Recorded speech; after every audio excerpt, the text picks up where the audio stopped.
Assalamualaikum warahmatullahi wabarakatuh. Selamat sore Syederalon. Terima kasih Anda telah bergabung bersama kami dalam program Serambi Ramadan edisi hari ini Jumat 20 Maret 2026 Masehi bertepatan dengan 30 Ramadan 1447 Hijriah bersama saya Siti Masyitah. Masya Allah, Syederalon, senang sekali kita bisa berjumpa hingga akhir Ramadan ini, yang mana dalam program yang sangat bermanfaat, yaitu program yang tayang setiap harinya selama Ramadan ini dan disiarkan secara langsung di kanal YouTube dan juga Facebook serambinews.com, yang mana program ini Syederalon bekerjasama dengan Ikatan Sarjana Alumni Daya atau ISAD Aceh serta Bank Aceh. Dan tentunya Syederalon, kegiatan ini kami rangkai dalam program podcast terkait fikih Ramadan yang akan disampaikan oleh para tengku dayah dan akademisi berbasis santri atau alumni daya di Aceh. Agar syiarnya menjadi lebih maksimal, Syederalon, maka hasil dari podcast ini nantinya akan dinarasikan menjadi artikel yang akan dipublikasikan di harian Serambi Indonesia. Dan Syederalon, di segmen di edisi terakhir ini kita akan membahas perbincangan yang sangat menarik dan bermanfaat insya Allah, yaitu tentang makna Idul Fitri. Jangan sebatas perayaan tapi kepedulian. Kita akan berbincang dengan narasumber kita yang sudah hadir di studio Serambi Indonesia pada hari ini. Beliau selaku pengurus DPP ISAD Aceh. Langsung saja Syederalon kita sapa, ada Tengku Saiful Hadi MT. Assalamualaikum Tengku, apa kabar? Waalaikumsalam warahmatullahi wabarakatuh. Alhamdulillah, nih baik sekali bisa berjumpa lagi di akhir Ramadan ini ya. Masya Allah, Ya, luar mudah-mudahan biasa. kita semuanya bisa tuntas melaksanakan ibadah puasa dengan sebaik-baik mungkin. Amin. Amin ya rabbal alamin. Baik, bagaimana Tengku Ramadannya selama ini? Ya, luar biasa. Kita di Ramadan kali ini ya bisa dibilang di satu sisi kita sangat bergembira dengan suasana Ramadan, namun di sisi lain mengingat saudara-saudara kita di belahan kabupaten yang lain yang sedang dalam keadaan berduka, masih banyak yang tinggal di dalam tenda, dan ini merupakan sebuah tantangan tersendiri menghadapi Ramadan kali ini. Belum lagi nanti ketika memasuki Idul Fitri, kalau kita dulunya mungkin momennya bergembira, mungkin kegembiraannya agak sedikit tertahan bisa jadi ini ya. Ya, baik, iya benar sekali Tengku. Tapi semoga di Ramadan ini kita bisa menjadi pribadi yang jauh lebih baik lagi, termasuk saudara-saudara kita ya Tengku yang saat ini masih mengalami dampak dari musibah. Semoga bisa mendapatkan rezeki yang berkali-kali lipat gandanya dari Allah Subhanahu wa Ta'ala. Baik, Tengku, pembahasan kita hari ini sangat menarik ya tentang Idul Fitri. Tapi sebenarnya apa makna dari kemenangan Idul Fitri yang sering kita dengar, dan bagaimana Tengku seharusnya kita tuh mengetahui bahwa kita termasuk orang-orang yang menang selama Ramadan ini, Tengku? Iya, jadi memang terkait Idul Fitri sendiri, kita mungkin agak mundur sedikit ke belakang. Jadi sebelumnya Allah Subhanahu wa taala sudah berfirman dalam surah Al-Baqarah ayat 183, di mana Allah mewajibkan bagi kita semua orang-orang beriman untuk melaksanakan ibadah puasa. Dan pada akhir ayat Allah menegaskan dengan kalimat la'allakum tattaqun, mudah-mudahan kamu menjadi orang-orang yang bertakwa. Jadi menurut para ulama-ulama tafsir, kalimat la'allakum tattaqun pada ayat ini, kata-kata la'alla ini sendiri secara gramatikal Arab pada kebiasaannya itu bermakna sebagai sebuah taraji ataupun pengharapan. Namun karena dalam ayat ini Allah yang mengatakan, maka berubah dari makna taraji menjadi makna tahqiq ataupun suatu kepastian. Sehingga orang-orang yang berpuasa itu pasti akan menjadi pribadi-pribadi yang bertakwa. Sehingga ketika ia memasuki hari raya Idul Fitri, maka mudah-mudahan ia menjadi pribadi-pribadi yang bertakwa. Menjadi orang bertakwa itu seperti apa? Sepertinya sudah dijelaskan juga di dalam awal-awal Al-Baqarah, di mana Allah menjelaskan bahwa Alif Lam Mim zalikal kitabul la raiba fihi hudal lil muttaqin allazina yu'minuna bil ghaibi. Jadi orang-orang bertakwa itu orang-orang yang beriman dengan yang gaib. Kemudian orang yang senantiasa menginfakkan hartanya, orang-orang yang menegakkan salat, orang-orang yang kemudian beriman dengan kitab-kitab yang telah terdahulu. Ini merupakan ciri-ciri ataupun gambaran daripada orang-orang yang bertakwa. Sehingga kita ketika memasuki Idul Fitri di tengah suasana yang masih dalam keadaan bencana ini, maka ada satu ciri utama orang-orang bertakwa di mana ia menginfakkan sebagian hartanya, yang mana nanti bisa kita berbagi kepada orang-orang yang membutuhkan. Termasuk di akhir Ramadan kita diwajibkan untuk membayar zakat fitrah. Karena tujuannya untuk apa? Salah satu hikmahnya ketika nanti memasuki Idul Fitri, semuanya dalam keadaan bergembira, baik orang kaya maupun orang yang kekurangan. Dia tetap dalam keadaan bergembira, tetap ada makanan yang bisa ia makan ketika hari raya tersebut. Makanya salah satu hikmah adanya zakat fitrah untuk itu. Dan kemudian lagi ini pun juga sudah termasuk dalam kategori sebagai ciri-ciri orang yang bertakwa tadi, karena ia sudah menginfakkan sebagian hartanya, yang mana infak harta tadi ya berupa zakat fitrah. Mungkin lebih kurang seperti itu sebagai pembukaan kita hari ini ya. Masya Allah, baik, luar biasa. Jadi memang jangan sampai kita lupa untuk memberikan zakat fitrah kita ya Tengku ya, di akhir Ramadan ini. Baik. Nah, di Ramadan ini kan Tengku kita diajarkan untuk merasakan bagaimana susahnya menahan lapar dan haus agar tumbuh simpati kita kepada sesama manusia yang mungkin kekurangan dari segi ekonomi. Nah, namun terkadang setelah Ramadan ini masih banyak di antara kita yang rasa empatinya kurang, bahkan setelah melewati bagaimana dia menahan diri dari lapar dan haus. Nah, bagaimana caranya agar kepedulian ini tuh terus tumbuh Tengku dari apa yang sudah kita rasakan selama Ramadan ini? Iya. Sebetulnya kalau kita pikir lagi, Ramadan kan bulan untuk berlatih diri. Dan kita selama Ramadan ini sudah berlatih berbagai macam hal. Termasuk salah satunya adalah melatih untuk mendisiplinkan diri. Termasuk melatih dalam hal kegiatan-kegiatan ibadah rutin seperti puasa. Harusnya kita bisa implementasikan juga segala latihan yang sudah kita kerjakan selama Ramadan ini di luar Ramadan. Namun ada satu hal menarik selama kita mengerjakan ibadah puasa dari hari pertama sampai ke hari yang ke-30 ini.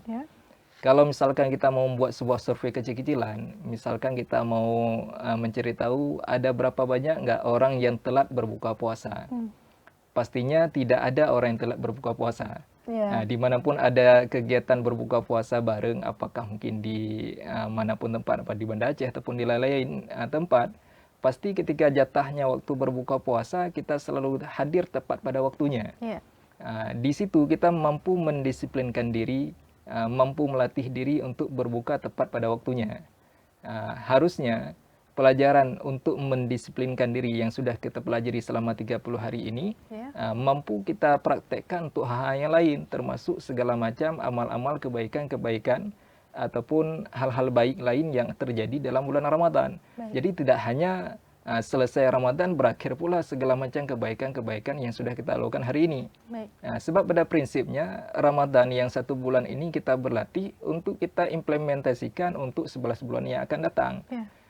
Sehingga pelajaran utama dari Ramadan ini yang paling penting itulah yang kedisiplinan tadi, bisa kita terapkan ke tempat yang lain, termasuk dalam hal empati kita terhadap orang-orang yang kekurangan.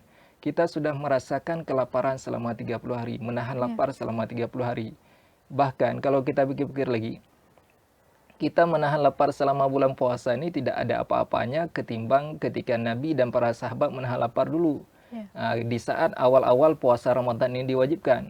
Sebab ketika pertama sekali Allah mewajibkan puasa Ramadan pada tahun 2 Hijriah, di situ tepat pada tanggal 17 Ramadan terjadi perang Badar. Bisa kita bayangkan Nabi bersama para sahabat dalam keadaan menahan lapar, menahan haus, kemudian berperang lagi di tengah cuaca yang panas. Pasti puasanya ya sangat menantang banget.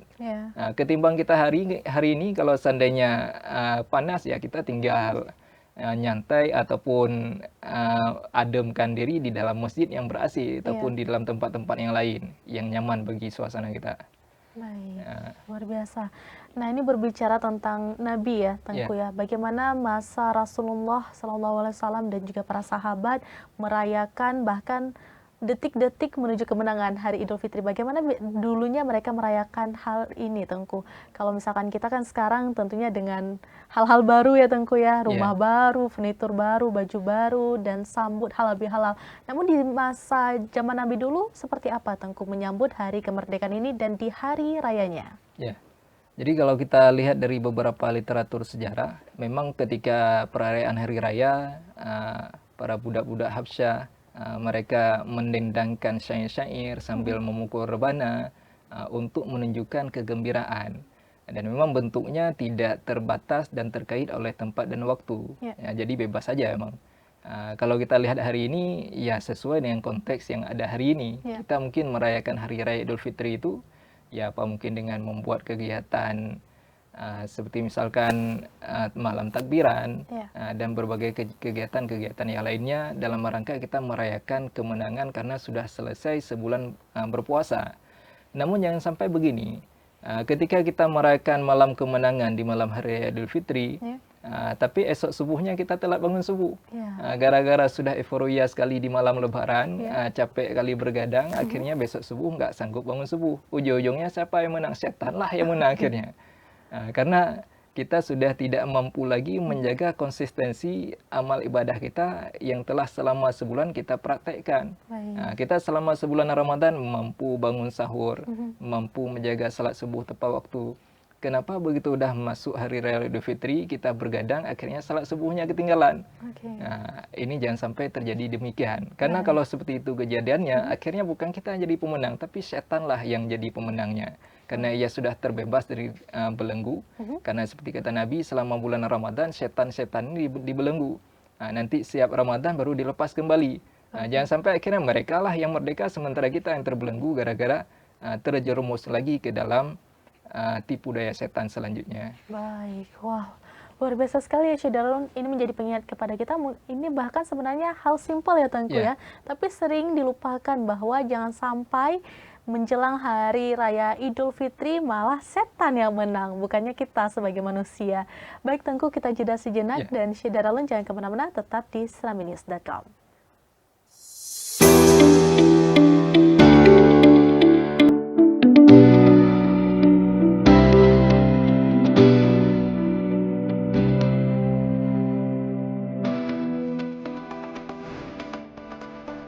Aceh, tanah Serambi Mekah, penuh dengan potensi dan keberagaman.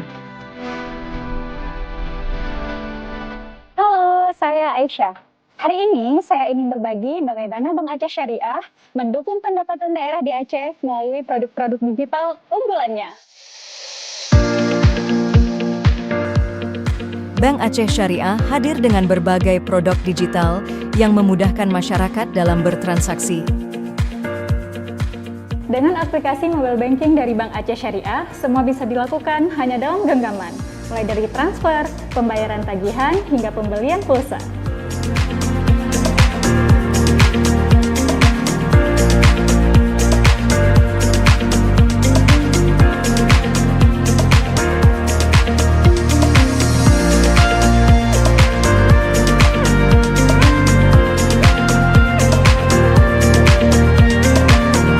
Bank Aceh Syariah juga telah mengimplementasikan sistem pembayaran KRIS untuk memudahkan pembayaran layanan Labkes Aceh. Cukup dengan scan KRIS, pembayaran pun selesai dalam hitungan detik.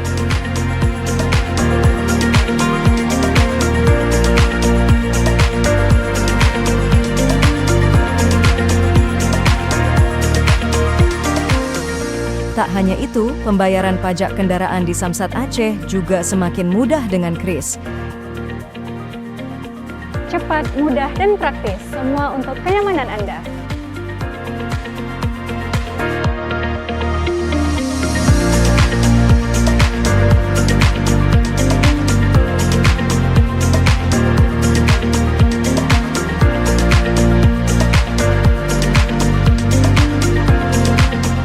Kini, membeli tiket masuk musim tsunami Aceh juga semakin mudah dengan KRIS dari Bank Aceh Syariah. Cukup scan KRIS dan tiket pun udah di tangan. Mudah banget kan? Kedepannya, pembelian tiket Museum Tsunami lebih mudah melalui Action Link, Action Mobile, dan juga web Museum Tsunami. Ditunggu ya!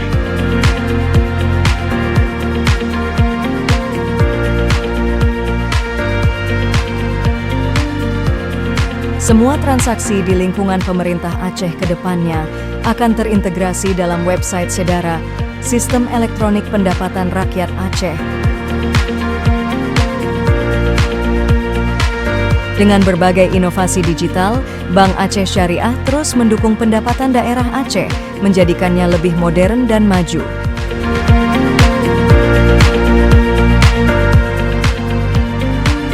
Bersama Bank Aceh Syariah, mari wujudkan Aceh yang lebih baik. Bank Aceh Syariah mendukung setiap langkah Anda. Bismillahirrahmanirrahim. Assalamualaikum warahmatullahi wabarakatuh. Allahu Akbar, Allahu Akbar, Allahu Akbar. La ilaha illallah, wallahu Akbar.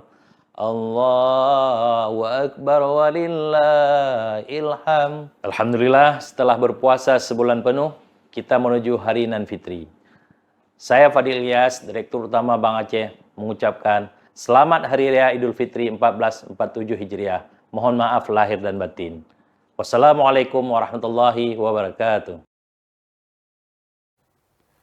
Syederalun, terima kasih Anda masih bergabung sama kami dalam program Serambi Ramadan edisi hari ini. Masih bersama saya Syita dan narasumber kita Tengku Saiful Hadi MT di segmen kedua ini.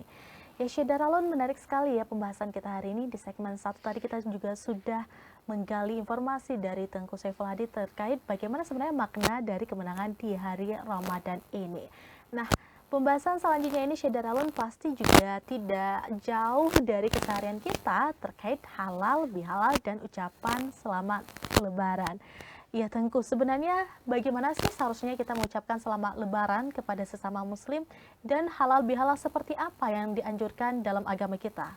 Iya, jadi terkait halal bihalal sendiri ini bisa dibilang merupakan istilah Indonesia banget ya. Iya. Ya, halal bihalal itu kalau kita tanya ke orang luar Indonesia mungkin nggak paham apa halal bihalal. Iya. Sementara untuk pengucapan kita mengucapkan ucapan selamat Lebaran. Nah, itu kan yang populernya kalau kita di Indonesia, misalkan kita ucap minal aidin wal faidin. Yeah. Nah, ini sebenarnya pengucapan kalimat minal aidin wal faidin ini pun juga ada akar katanya dalam Al-Quranul Karim. Nah, jadi seperti yang disampaikan oleh Prof. Quraisy Shihab dalam buku beliau Wawasan Al-Quran. Nah, jadi kata-kata minal aidin wal faidin, kalau kita terjemahkan kan lebih kurang aidin ini kan maknanya dari kata-kata aid. Yeah. Kembali.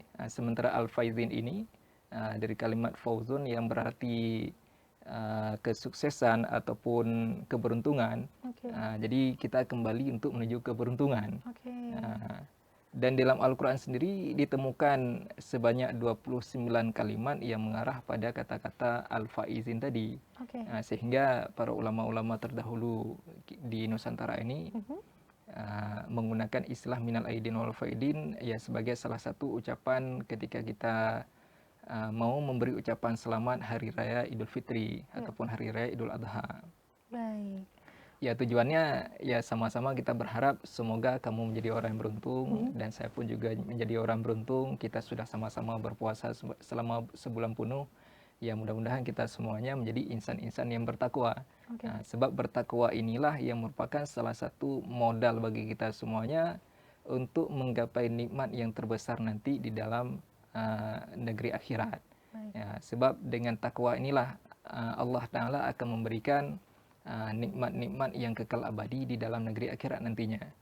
Sehingga takwa ini adalah poin penting yang harus kita gapai ya. Dan salah satu cara menggapai takwa itulah dengan puasa tadi. Ya. Baik, berarti memang itu, ya. Harus kita sampaikan mohon maaf lahir batin, selamat Hari Raya Idul Fitri minal aizin wal faizin. Seperti itu ya Tengku. Habis itu gini lagi ya. Kalau kita lihat konteks Al-Quran, sebetulnya kita tidak dianjurkan untuk meminta maaf. Okay. Nah, tapi bagaimana juga kita dianjurkan untuk memberi maaf. Baik. Ya, bukan meminta maaf, tapi konteksnya itu memberi maaf. Ya. Sebab Allah Subhanahu Wa Taala sendiri memerintahkan kepada kita semuanya untuk memberi kemaafan. Al-afu, memberi kemaafan. Memberi kemaafan ini jauh lebih penting ketimbang meminta maaf. Dan orang-orang yang memberi kemaafan nanti akan ada yang namanya kelapangan. Jadi ketika Lebaran sebenarnya kita jangan menunggu minta maaf itu hanya di saat Lebaran saja. Bahkan di dalam Ramadan ini pun kita harus saling maaf-maafkan. Karena kenapa? di dalam bulan Ramadan Allah menyimpan malam Lailatul Qadar, dan di malam Lailatul Qadar ini ada orang-orang yang Allah Ta'ala maafkan dosa-dosanya, salah satunya orang-orang yang durhaka terhadap kedua orang tua. Sehingga penting sekali memang kita mencari keridhaan dari kedua orang tua kita. Oh, oke, baik. Baik, jadi sebenarnya jangan kita ucapkan mohon maaf lahir batin, tapi lebih seperti apa Tengku baiknya kita ucapkan? Ya, kalau kita bilang seperti mohon maaf lahir batin boleh, memang tidak ada salahnya juga. Tapi dalam konteks penerapan di lapangannya, dari kitalah dulu yang harus mulai memberi kemaafan terhadap segala kesalahan orang-orang lain. Biarpun tanpa diminta sekalipun. Itu yang seharusnya. Mungkin kalau kita bahas hari ini kayaknya agak sedikit out of the box. Kok udah bertabrakan dengan hal-hal yang sering kita dengar selama ini. Tapi ini juga menjadi pengingat juga ya Syahdarulun bagi kita bahwa sebelum kita ucapkan mohon maaf lahir batin, tapi di hati kita tanamkan terlebih dahulu, saya maafkan kamu dari segala hal-hal yang menyakiti saya ya Tengku ya, seperti itu. Baik, menarik. Nah Tengku, terkait halal bihalal seharusnya seperti apa? Nah biasanya kan kita silaturahmi ya Tengku. Seperti apa seharusnya kita melakukan silaturahmi atau halal bihalal dalam Islam di hari kemenangan Tengku? Ya, yang paling utama ya berarti kita akan bersilaturahim dengan kedua orang tua kita. Jika seandainya memang nggak ada lagi orang tua kita, berarti kita menziarahi kubur mereka. Kita doakan kebaikan-kebaikan kepada mereka semuanya. Kita doakan keampunan, kelapangan dalam kubur. Dan sepatasnya memang menziarahi kubur orang tua tidak mesti hanya di hari raya Idul Fitri saja, tapi bahkan di hari-hari momen-momen Ramadan ini pun juga kita menziarahi mereka ketika mereka memang sudah tidak ada lagi. Demikian juga ketika mereka masih ada, ya jangan tunggu momen Lebaran saja kita menziarahi mereka ataupun berkunjung pada mereka. Seandainya tempat kita jauh, ya paling enggak kita telepon lah ataupun video call untuk sekedar bertegur sapa dengan kedua orang tua kita. Dan selanjutnya dengan para kerabat-kerabat, kemudian family-family, tetangga-tetangga sekitar, dengan orang-orang itu yang harus kita sambung tali silaturahim. Barulah kemudian dengan para kolega-kolega, para sahabat-sahabat, dan tetap memperhatikan, jangan sampai istilahnya anak-anak muda sekarang misalkan sudah duluan datang ke rumah kekasihnya ketimbang ke rumah orang tuanya sendiri, padahal kekasihnya itu pun juga belum halal, biarpun misalkan kita istilahnya halal bihalal. Tapi kan nggak sepatutnya juga langsung ngapel ke rumah kekasih seperti itu ya. Dan memang nggak ideal yang seperti itu. Yang seidealnya seperti apa juga di dalam bulan Syawal ini ya kita halalkan berarti kekasih kita baru boleh. Jangan sampai ini belum halal sudah model angkut-angkut terus ya. Itu jangan. Baik. Nah, tradisi kita di Aceh juga Tengku bahwa kita ada salam lebaran dengan kedua orang tua, meminta maaf. Nah, sebaiknya kita laksanakan itu sebelum sholat Idul Fitri atau sepulang dari sholat Idul Fitri? Ya, kalau kita lihat konteksnya memang tidak ada apakah harus sebelum ataupun sesudah. Ini bebas saja sebetulnya. Kapanpun bisa, itu terserah lanjutkan. Namun memang terkait konteks tadi memberi kemaafan, ini seperti yang disampaikan oleh Allah Ta'ala dalam surat An-Nur, wal ya'fu wal yasfahu ala tuhibbuna ayyaghfirallahu lakum. Hendaklah mereka memberi maaf dan melapangkan dada. Tidakkah kamu ingin diampuni oleh Allah Ta'ala? Jadi makanya tadi dalam konteks surah An-Nur ayat 22 ini, kita dianjurkan untuk memberi kemaafan, bukan minta maaf terlebih dahulu. Demikian juga, misalkan kita sudah menjadi seorang orang tua, jadi memberi maaf pada anak-anak kita. Kita yang belum menjadi orang tua, ya kita memberi kemaafan juga, mungkin ada kesalahan ataupun kesilapan-kesilapan dari kedua orang tua kita. Demikian juga dengan sesama saudara-saudara kita semuanya. Wow, luar biasa. Jadi ingat ya Syahdarulun, kita tetap harus memaafkan orang terlebih dahulu sebelum kita meminta maaf kepada orang lain. Kita lupakan segala kesalahan atau hal-hal yang menyakiti hati dan pikiran kita selama ini, seperti itu ya Tengku ya. Baik, sebelum kita ke segmen selanjutnya, pertanyaan yang ingin kita tanyakan Tengku, bagaimana kita mengukur keberhasilan kita menjadi pribadi yang jauh lebih baik lagi? Apakah dengan kemeriahan Idul Fitri itu sudah bisa mengukur, atau sebenarnya lebih dari hal itu? Ya, parameternya kalau kita lihat dalam hadis Nabi Sallallahu Alaihi Wasallam, Nabi pernah bersabda, barang siapa yang hari ini jauh lebih baik ketimbang kemarin, itu adalah orang-orang yang beruntung. Dan orang yang hari ini sama dengan yang kemarin, itulah orang-orang yang rugi. Sementara orang yang hari ini lebih buruk ketimbang yang kemarin, itulah orang-orang yang celaka. Jadi parameter yang Nabi sampaikan, ketika kita hari ini lebih baik ketimbang kemarin, itu adalah orang-orang beruntung. Berarti kita tinggal membuat semacam checklist mungkin ataupun sebuah tabel. Kita selama Ramadan, misalkan salat 5 waktu full, ada jamaah full. Selesai Ramadan kita masih jamaah enggak? Ini khususnya untuk kaum lelaki ya. Kalau perempuan ini terserah mau jamaah ataupun di rumah saja, ini terserah boleh. Sementara untuk kaum lelaki, ya salah satu parameternya di mana dia mampu menegakkan salat, dia mampu melaksanakan secara berjamaah, kemudian hubungan hablum minan nasnya pun juga baik, dia bertutur katanya pun juga baik. Sebab paling penting sekali, jangan sampai momen Idul Fitri ini menjadi momen yang bikin kita sakit hati gara-gara ucapan yang nggak pantas diucapkan. Misalkan nih, kan sering begitu kumpul rame-rame sesama keluarga, bagi yang masih jomblo kan pertanyaannya kapan nikah selalu. Bagi yang udah nikah kapan punya anak, dan seterusnya nggak sanggup dijawab lah, panjang kali lebar tuh. Harusnya kita mengikuti seperti yang Nabi SAW sampaikan. Man kana yu'minu billahi wal yaumil akhir falyakul khairan aw liyasmut. Barang siapa yang sudah beriman dengan Allah dan hari kiamat, hendaklah berkata yang baik. Enggak mampu berkata yang baik, aw liyasmut, ataupun diam saja.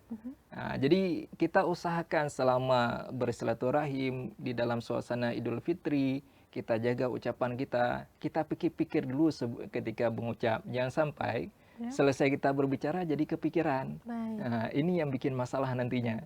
Harusnya kita menjalin silaturahim, yang ada malah kan membuat situasi jadi retak ataupun jadi nggak enakan. Baik. Wah, luar biasa sekali ya Syed Daralun. Jadi hati-hati Syed Daralun, jangan sampai di hari kemenangan, hari saling memaafkan, malah kita menimbulkan penyakit hati lagi untuk kita, dan juga menimbulkan permusuhan hati lagi di antara kita. Semoga kita tidak termasuk dalam orang-orang seperti itu, dan kita bisa jadi pribadi yang jauh lebih baik lagi. Baik, kita jeda sejenak Tengku, dan Syed Daralun jangan kemana-mana, tetap di seraminews.com.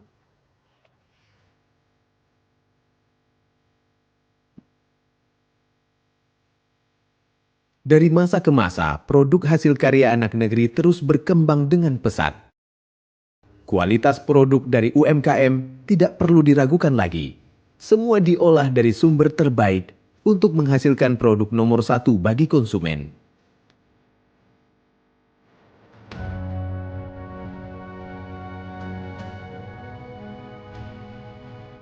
Beraneka ragam produk UMKM berdaya saing tinggi lahir dari tangan anak negeri. Produk UMKM pun kini semakin populer dengan kualitas yang terus meningkat demi kepuasan konsumen.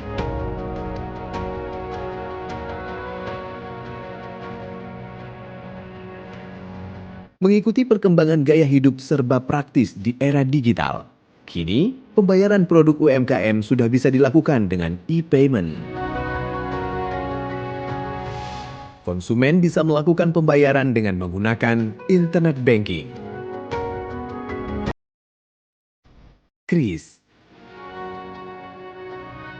Selain itu, pembayaran dapat juga dilakukan dengan kartu debit melalui EDC, layanan Action Mobile Banking.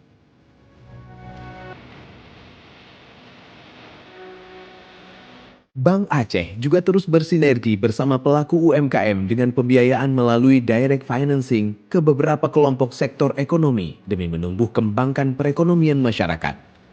Semua kemudahan ini dipersembahkan untuk kepuasan konsumen, dan kami terus melangkah untuk negeri.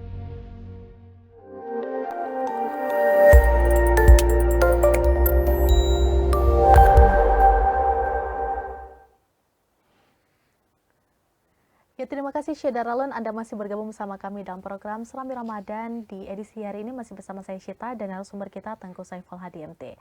Ya, Syed Daralun, tidak terasa kita sudah sampai di penghujung pembahasan kita pada episode kali ini. Dan wow, luar biasa sekali pembahasan kita di segmen 1 dan segmen 2 tadi. Syed Daralun, banyak sekali ilmu yang kita dapat dari Tengku kita pada hari ini dan juga pengingat bagi kita. Baik, sebagai penutup perbincangan pada edisi hari ini dan edisi terakhir di Ramadan kali ini, Tengku, apa yang ingin Tengku sampaikan kepada Syed Daralun? Ya, jadi menutup perjumpaan kita pada hari ini, dalam Al-Quranul Karim, Allah menyebutkan secara tegas kata-kata innallaha yuhibbu, sesungguhnya Allah mencintai, itu sebanyak lebih kurang 18 kali. Jadi sebanyak 18 kali Allah menyatakan sesungguhnya Allah mencintai. Yang pertama, Allah mencintai orang-orang at-tawwabin, orang-orang yang bertaubat. Lalu Allah Ta'ala juga pernah menyebutkan sebanyak 2 kali innallaha yuhibbul al-mutawakkilin. Allah menyukai orang-orang yang berserah diri. Dan Allah juga menyebutkan untuk orang-orang yang mutatahhirin, orang-orang yang mensucikan diri. Dan sebanyak 3 kali Allah menyebutkan innallaha yuhibbul muttaqin, sesungguhnya Allah mencintai orang-orang yang bertakwa. Dan begitu juga Allah menyebutkan innallaha yuhibbul muqsitin, Allah mencintai orang-orang yang berlaku adil juga sebanyak 3 kali. Dan yang terakhir, Allah menyebutkan sebanyak 5 kali innallaha yuhibbul muhsinin, sesungguhnya Allah mencintai orang-orang yang muhsin, orang-orang yang berbuat yang terbaik. Jadi berkaca dari kalimat-kalimat yang disampaikan oleh Al-Quran ini, kita berharap di akhir Ramadan ini kita menjadi pribadi-pribadi yang muhsinin, orang-orang yang terbaik, orang-orang yang senantiasa menghasilkan yang terbaik, orang-orang yang senantiasa berbuat baik, dan terus-menerus dalam keadaan berbuat kebaikan. Terutama di dalam momen Idul Fitri ini, kita harus menjaga kesinambungan kebaikan-kebaikan yang telah kita kerjakan selama bulan Ramadan. Apakah itu salat ataupun hubungan-hubungan baik yang lainnya seperti berinfak, memberi nafkah, dan juga bersedekah. Seluruh amal-amal baik ini kita konsistensikan terus berjalan baik di dalam Idul Fitri maupun di bulan-bulan yang lainnya selama 11 bulan yang akan datang ke depannya. Sebab kenapa? Allah Subhanahu wa taala sangat mencintai orang-orang yang muhsinin, orang-orang yang senantiasa berbuat baik. Dan posisi muhsinin ini bisa dibilang derajat yang tertinggi setelah orang-orang yang muttaqin. Dan harapannya selesai kita dapati gelar muttaqin, kita dapati satu lagi orang-orang yang muhsin, orang-orang yang ihsan. Ihsan itu apa sebetulnya? Kalau kita lihat hadis Nabi SAW, ketika ditanya oleh malaikat Jibril pada Rasulullah, apa yang maksud dengan ihsan? Ihsan itu adalah engkau menyembah Allah seolah-olah engkau melihatnya. Ketika engkau nggak mampu melihatnya, maka cukup engkau rasakan bahwa Allah senantiasa melihat dirimu. Sehingga dimanapun kita berada, kita harus punya sebuah pemahaman bahwa kita berada dalam pemantauan Allah, sehingga harusnya kita menampilkan selalu yang terbaik, apa yang mampu kita kerjakan. Dan yang paling penting, dalam hal berbuat kebaikan, apapun kebaikannya, sebab Allah mengatakan dalam surah Ar-Rahman, hal jazaul ihsan illal ihsan, bukankah balasan bagi kebaikan itu berupa kebaikan pula. Jadinya kita memperbanyak kebaikan-kebaikan, kita saling bantu-bantu, saling tolong-menolong, kita saling berbagi dengan saudara-saudara kita yang sedang mengalami musibah di beberapa kabupaten-kabupaten yang terdampak banjir di Aceh. Mudah-mudahan dengan kebaikan-kebaikan yang kita berbagi hari ini, apakah mungkin memberikan pakaian-pakaian hari raya ataupun memberikan bantuan-bantuan yang lain, supaya kita menghadapi ataupun memasuki Idul Fitri ini dengan momen yang penuh dengan kegembiraan. Kita betul-betul menjadi pribadi-pribadi yang bertakwa, dan kita betul-betul menjadi orang-orang yang menang. Bukan setan yang menang, tapi kitalah yang menjadi pemenangnya nanti. Mudah-mudahan demikian semuanya. Masya Allah, luar biasa sekali ya Syed Daralun. Dari perbincangan pada hari ini dapat kita pahami bahwa Idul Fitri bukan hanya sekedar perayaan dan juga bukan hanya tentang pakaian baru, furnitur baru, barang-barang baru, hidangan lebaran, atau kemeriahan berkumpul dengan keluarga, tetapi lebih dari itu, Idul Fitri adalah momentum untuk kembali menjadi lebih baik lagi, menjadi fitrah dan memperbaiki diri, mempererat silaturahmi dan menumbuhkan kepedulian kepada sesama manusia. Dan jangan sampai kemenangan ini menjadi kemenangan milik setan, bukan kemenangan milik kita. Semoga kita tidak termasuk orang-orang yang merugi di hari kemenangan nantinya, dan kita termasuk orang-orang yang berbahagia dan orang-orang yang juga termasuk orang-orang dalam kemenangan secara Islam. Baik, luar biasa sekali ya Syed Daralun perbincangan kita di episode terakhir di Ramadan ini. Tentunya kami ucapkan terima kasih banyak kepada Tengku Saiful Hadi MT selaku pengurus DPP ISAR Aceh yang telah berbagi informasi, ilmunya, dan menyempatkan waktunya untuk hadir ke sini. Semoga Tengku keluarga saya selalu bisa hadir lagi ke podcast Serambi Ramadan di Ramadan berikutnya. Insyaallah. Dan juga semoga panjang umur ya Tengku ya. Amin. Amin ya rabbal alamin. Dan tentunya Syederalun kami ucapkan juga terima kasih banyak kepada Syederalun yang telah setia bersama kita menyaksikan program Serambi Ramadan yang bekerja sama dengan Ikatan Sarjana Alumni Daya atau ISAD Aceh serta Bank Aceh selama Ramadan ini. Menjelang Hari Raya Idul Fitri, Syederalun kami segenap keluarga besar Serambi Ramadan, Serambi Indonesia beserta seluruh kru yang bertugas mengucapkan Taqabbalallahu minna wa minkum. Mohon maaf lahir batin. Selamat Hari Raya Idul Fitri. Semoga segala amal ibadah kita di bulan Ramadan ini Syederalun diterima oleh Allah Subhanahu wa taala dan semoga semangat kebaikan yang telah kita bangun selama Ramadan ini dapat terus kita jaga dalam kehidupan kita sehari-hari nantinya. Dan tentunya Syederalun, saya Syita, seluruh kru dan juga narasumber kita pamit undur diri. Terima kasih atas kebersamaan selama Ramadan ini Syederalun. Sampai jumpa kembali di Ramadan di tahun-tahun berikutnya. Dan semoga kita bisa menjadi pribadi yang jauh lebih baik lagi ke depannya. Wassalamualaikum warahmatullahi wabarakatuh. Waalaikumsalam warahmatullahi wabarakatuh.